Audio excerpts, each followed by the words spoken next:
For example, every daily mission you get, well, you get free money depending on how much reputation you've earned for your faction, which obviously depends on how many faction missions you do and where you pretty much get in them missions. There's also a whole massive recreation of the United States to go across, from the South, East Coast, Midwest, Mountain State and the West Coast. Obviously the blue bits around here are the bits you have not yet discovered, and obviously that's just absolutely amazing from the amount of space you can go between. Also, each of the different areas, as you would say, specialise in different things. For example, the Midwest specialise in street spec cars, whilst the East Coast specialises in dirt, the South specialise in performance. For the more badass vehicle types, the Mountain State is for the raid, the all-terrain vehicles, though in some cases, they do not really feel all-terrain. And finally, the West Coast specialise in circuit spec. There are also many different types of cameras, from your third person, your bonnet cam, your first person, and an even closer third person. There's also a massive range of real-life world tracks, from the secret Long Beach if you can find it, very much Indianapolis, like Little Eagle Speedrome, Golden Hills Raceway, there's even Laguna Seca in just south of San Francisco, Long Island and Sebrings. There's also a ski jump for those mad enough to bomb their car down a ski jump and completely torture it, wreck it, and see how far it goes. Go to a few of the physics of the game now. You can generally, it's one of the only games you can generally feel off a street racing game, the difference between bombing it on the road to losing control on sand, gravel, you name it. The damage, as you can see right here, is quite minuscule. This is where I go into the bad parts of the game. For example, you could crash at 100 miles an hour head on with this car, nothing will happen, no change in the damage. But as soon as you break through a barrier like the one on my right, you significantly look like you've collided with a concrete wall. It's a bit unpredictable is the damage. It's also one of the only games I've ever known in street racing history for if you go over a curb you lose control, and if you go over a bump you actually cannot control where you're going, just like in real life. So if you haven't played the game long enough and haven't been able to fast travel anywhere, you can simply use airports and train stations to pay to get from A to B. So the exploration in this game is absolutely astounding. Since you've got a whole recreation of the United States, you have ghost towns, you have Bonneville Salt Flat, you have everything you can think of, from SR-71 Lockheed Blackbirds to your good old Pentagon. So the tuners are split between each state, where you have your dirt in the East Coast, street in the Midwest, circuit in the West Coast, and your performance in the South. You also have unique HQs for depending where you are, which you unlock later on in the campaign.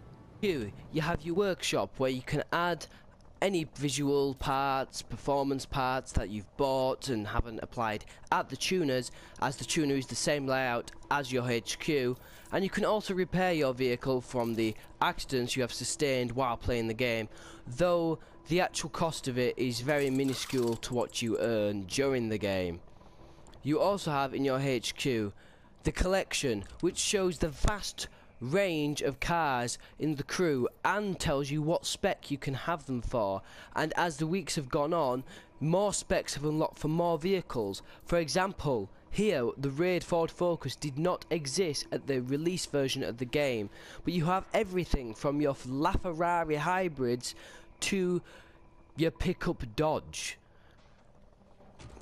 Going further on, you also have the perks. The perks are a valuable resource. You can even reset them for $5,000, and they can give you advantages for better brake performance, cheaper parts, more NOS power, you name it. It comes in handy from all what you want, though you have to go through the campaign to unlock more perks. And one of the final things in the HQ, well, this is your progression on your missions wherever this may be. Obviously this one is the south, but you finally have a hidden car. Now the hidden car you can find parts all over the US for, or more specifically in that area of where you're looking around. And once you get 20 parts, as you see I've got 18 out of 20, you can unlock the car for that area. The campaign also plays out like a Fast and Furious movie, which is, or more like the original Need for Speeds, where you have to work your way through the ranks through something bad happening. As the story goes, your brother dies and you have to find vengeance to find out who killed your brother and help the FBI take down a corrupt agent. The campaign overall is quite satisfying, as previous street racing games or arcade games haven't been up to scratch. Obviously you also have to climb through the ranks, gaining the 510 ink, which is obviously the equivalent of the driving gang in the game.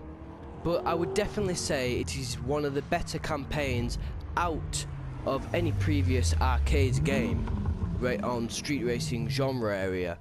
The cutscene graphics are really impressive, but I would have to say that it really downgrades the actual in-game graphics, because they are complete on another level to the in-game graphics. So you're like, oh, this looks amazing, but then the in-game graphics are not as good. Characters overall you kind of don't bond with, like your brother, who pretty much dies at the very start of the campaign. But you do feel for Alex. You feel for his loss, as he has to spend 5 years of jail for something he didn't do. All the other characters, you have Roxanne, who's a hacker, you have Zoe, who's the FBI agent, but overall the characters you just don't really bond with that much, but you kind of get the sense that they are family. Overall though, you do begin to learn to respect your cars. For example, if you're driving a street circuit on dirt or a performance on ice, you begin to really learn that they're not for that job. You look at the social aspects of the crew, that's where it was meant to really shine, and it didn't for me. You were playing the campaign and realised, wait, what was that about the crew? What was that about the friends I need to set up? There was nothing really. You can really play this entire game on your own.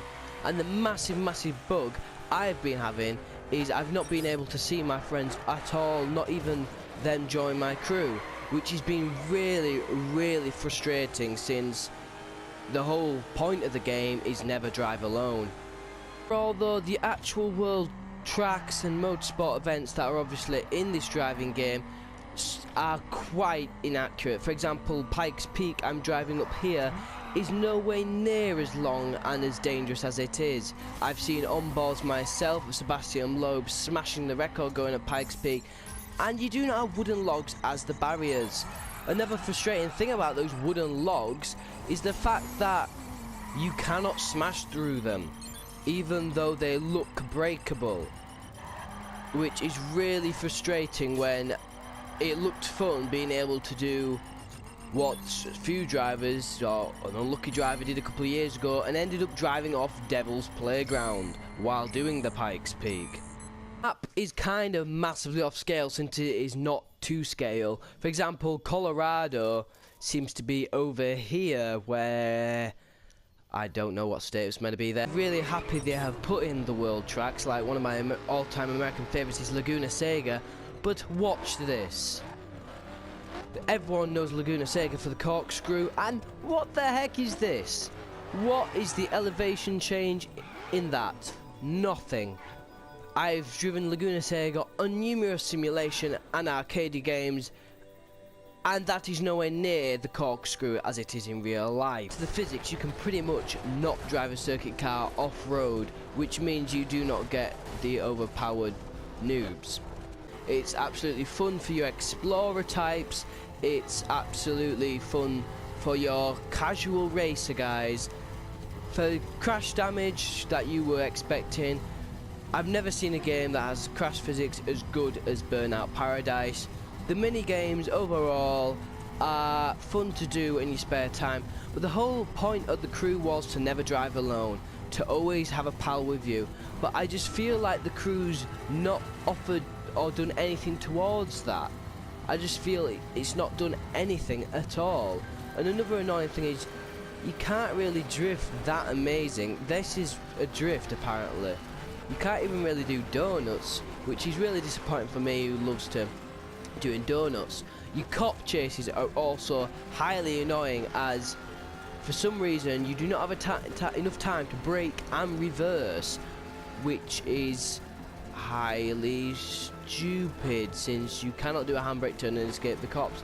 And no matter how fast you're going, you cannot escape a Ford SVT Raptor. Yes, a Ford SVT Raptor. The car list is also majorly out of date pretty much, and as I'm sat here on the Bonneville Salt Flats, I was thinking, well, are they going to add any more DLCs? Well, they're adding car DLCs for a start. They released the first one this month, which had the modern day SRT Viper, the V12 Aston Martin Zagato, and the Fiat 500 Abarth, with many more coming, with vintage cars from your Corvette Stingray to your raid cars of the VW Touareg, just to all-out crazy cars. Then people are wondering, are they going to have more maps? Well, there's a bridge, a mysterious bridge that leads into Canada, that some people believe you can get into Canada even though you cannot get on the bridge. But the most interesting one is the Mexican border. As you can see here, if it lets me zoom in, that there's signs that there could be a Mexico DLC. But overall, I would rate this game 8 out of 10. Mainly because the pros is, it's a really fun game. The recreation of the States is fun, and if you live there, it's probably even more fun trying to find certain bits you know and you love about the United States. And it must be more fun if you are American, since I am British, I don't know everything about the United States. But it's just fun exploring. The driving is livable, though I don't get any enjoyment of driving fast. It's not fun because you just can't drift, and it misses the Need for Speedy craziness aspect, even though it might be a bit more realistic. Though the main cons is the police chases are not fun, they are boring and miserable to the point of which you don't really want to get the police on you. Number 2 is the main glitch where I cannot meet up with my friends whatsoever. If I go on the information bar, I know he's not online, invite him, it will say he could not join the crew. That is another main problem that I really would like them to sort out. Also, the whole point of why have they added that Mexican border? It'd be brilliant if they could add a DLC maybe. The car list is out of date. I was expecting more of a modern car list, but that's not out to complain. The fact that they've done a really good job is good. The campaign's probably been the best driving campaign in a long while in any simulation, arcade racing game. It's just the damage is absolutely stupid. They need to fix the damage, because if you can hit a wall with no damage, but then hit a barbed wire fence and look like you've hit that wall, then you really need to sort that out. You really need to sort that out. But the main problem is the bug, and you need to add patches where you can pretty much be with your mates, things that you have to do with your mates, things like with Destiny where you had to do missions with your mates. Go on, I mean, the radio stations aren't that bad. You've got your different types, from your rap to your electronic music to your classic, but then you think you edit playlists, so can you listen to your own music? It is a good feature that EA have done in a few of their games. Sadly this game doesn't have, though it could have in a patch. But overall, it's fun. It's a fun game. The customization is a lot better than any game in a long time, as it is a lot like Need for Speed. Overall, I will give it just 8 out of 10 for the main reasons as the bug and everything else. Thank you all for watching on my crew review, and I hope you look at my other reviews. Bye.